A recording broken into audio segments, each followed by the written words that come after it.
Tom tangan sengap kendiat ikana jang uradim telang haka jinglekai jang haka football. Kublai piki parlok persetan dan page bat badan kersan nak por subhaban share bat like bat subscribe ke channel. Ya uradim telang laka haka selong hi haka arpu arterik benai Februari house name kartnes bak anak ar. Bagi pai si jinglekai football jang uradim telang odai uwe orang lekai jang kejelam kalia. Ubalai lek kai bun liki klub hari India. Uradim telang at usdang lek kai pat ke klub silong lajong nadu dang kena. Hagaba lek kai nadu usnem arjar kendai. Hadu arjar karlai bat ke silong lajong. Bat ulami madan nikongkum ta senior player ban lek kai bat ke silong lajong. Kedai hi haus nem arjar karlai hadu arjar katra. Kontrak jong Bat ulami madan kumbar sau pedrosin bat ulio tep tang sigol bat keselong lajong.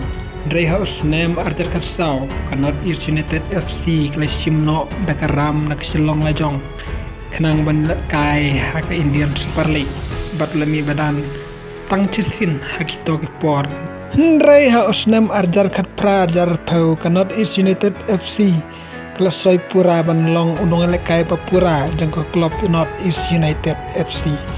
Kumta alami madan live sansin bat leyo tep sau gol pada usnem arjar arpau hadu arjar arpolai ordim telang ula banis nono bat ke klub FC Goa bat kene ke klub ulami madan arp knaisin bat leyo tep tang sau gol hadin kata oleh sno bat ke Odisha FC klesim no dakaram na klub FC Goa ha usnem arjar arpar bat lekai kumba prasine bat liya tep tang sigol Dreus nem arjar polai lawan pai biang bat ke klub North East United FC haduk kine kisngi ulai lekai bat kine klub bat kejinguan pai biang jong bat kine klub ulai Arab ke North East United FC ban poi ke semi final jong keduran kop arjar polai Hendrai kelalim no akamat kemohon bagan bat menta usnem uradim telang ulat tep gol bekongsan jangko klub North East United FC